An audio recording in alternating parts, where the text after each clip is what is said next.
Je vous propose maintenant une solidarité avec les populations civiles de Gaza. Pardon. Merci. Oui, nous sommes là aussi sur un acte de solidarité. Suite à l'attaque terroriste perpétrée le 7 octobre sur de nombreux civils israéliens, avec plus de milliers de victimes et de nombreux otages, une opération militaire lourde et menée par l'État d'Israël sur la bande de Gaza. Et suite à ces opérations, le bilan humain qui en ressort est extrêmement lourd. Selon les Nations Unies, on a quand même plusieurs dizaines de milliers de morts et particulièrement un nombre important d'enfants. De nombreuses collectivités territoriales ont souhaité là aussi témoigner de leur soutien et contribuer aux actions humanitaires à destination de ces civils palestiniens. Et pour répondre à cet élan de solidarité, l'association Cité Unie France, en partenariat avec le réseau de coopération décentralisée pour la Palestine, a décidé d'ouvrir un fonds de solidarité pour ces territoires afin de soutenir les civils. Il faut savoir que Cité Unie France est en contact étroit avec le secrétariat mondial de cités et gouvernements locaux unis afin d'envisager une réponse coordonnée des collectivités, mais ceci à l'échelle internationale. L'antenne du réseau de coopération décentralisé pour la Palestine, qui est basée à Ramallah, et le consulat général de France à Jérusalem assurent également tout leur appui. En fonction de ce qui est exposé, et la ville d'Annemasse, conformément évidemment à sa politique habituelle de solidarité ici et là-bas, qui s'engage de façon récurrente dans les actions à l'international, évidemment, au vu de l'urgence humanitaire que ce conflit engendre, il est donc proposé au conseil municipal d'exprimer cet élan de solidarité de la ville en faveur des populations civiles de Gaza et de verser une subvention exceptionnelle de 5 700 €, toujours sur le même principe, à l'association Cité Unie France. L'aide octroyée représente un montant, vous le savez, comme j'ai dit tout à l'heure, de 0,15 centimes d'euros par habitant. La dépense est imputée au budget 2023, évidemment. Monsieur Léconnet. Oui. Alors là, c'est pareil, c'est un dossier qui est très sensible.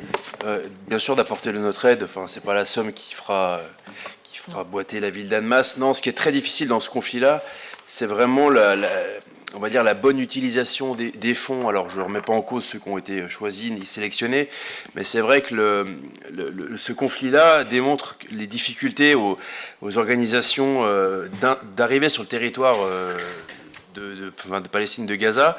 Et c'est vrai qu'on a l'impression qu'il y a une barrière et que malgré toute la bonne volonté ou tout le financement possible, ou la bonne volonté des uns et des autres, on est quand même devant un mur qui empêche toutes les organisations de pouvoir rentrer et de venir en aide directe aux Palestiniens. Et c'est vrai que, donner de l'argent est une chose. Bon, les seuls qui ont, pour moi, encore la possibilité de rentrer, ça reste le CICR.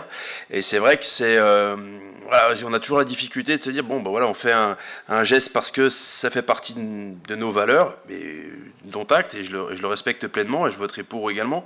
Mais c'est vrai que sur ce type de conflit, contrairement peut-être à l'Ukraine où d'autres organismes pouvaient encore rentrer sur le territoire ukrainien et arriver au contact des populations et vraiment de les aider au plus près, là il y a quand même beaucoup de doutes sur la finalité de tout ça.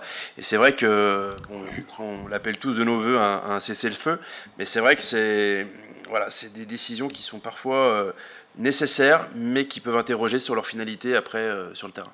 Alors, croyez bien, mais je l'ai dit dans une des déclarations que j'ai faites sur les événements, au nom de la ville, j'ai fait plusieurs déclarations, et notamment, bien évidemment, pour dénoncer l'attentat terroriste du Hamas du 7 octobre, mais aussi pour dénoncer la pluie de bombes sur les populations civiles de Gaza. Et dans ces documents, si vous les retrouvez, j'avais dit très clairement que nous serions solidaires à condition, et nous exprimerions cette solidarité, même si elle n'est pas énorme, mais c'est le geste beaucoup qui compte, à condition de savoir que l'argent pourrait arriver dans les bonnes mains. Voilà. Et c'est à partir du moment où Cité Unie de France, c'est pas n'importe quelle association, c'est l'ensemble des villes jumelées françaises de France, c'est ce qui rassemble toutes les villes qui ont un jumelage. Et puis nous sommes sous le contrôle enfin, avec la participation du gouvernement, avec à la fois le rôle du consul général de France à Jérusalem. Donc, toutes les conditions sont remplies pour que cet argent soit, à un moment donné, peut-être pas demain matin. Et là, je vous rejoins, je ne sais pas ce qui est, mais il y a bien un moment donné, il faudra reconstruire quelque chose, mais que cet argent arrive dans de bonnes mains. Là aussi, on fait confiance à la fois à notre gouvernement et aux associations représentatives. Il n'y aurait pas eu la création de ce fonds par Cité Unie de France. Je crois qu'on n'aurait pas, pour l'instant, fait attribué cette somme, parce qu'on ne savait pas à qui l'attribuer, et on ne savait pas comment il pourrait entrer.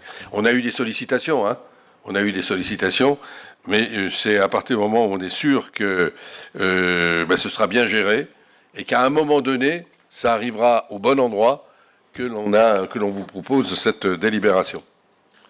Il y a une coordination intéressante. Est-ce que, pas d'autres interventions? Est-ce qu'il y a des votes contre, des abstentions? Merci.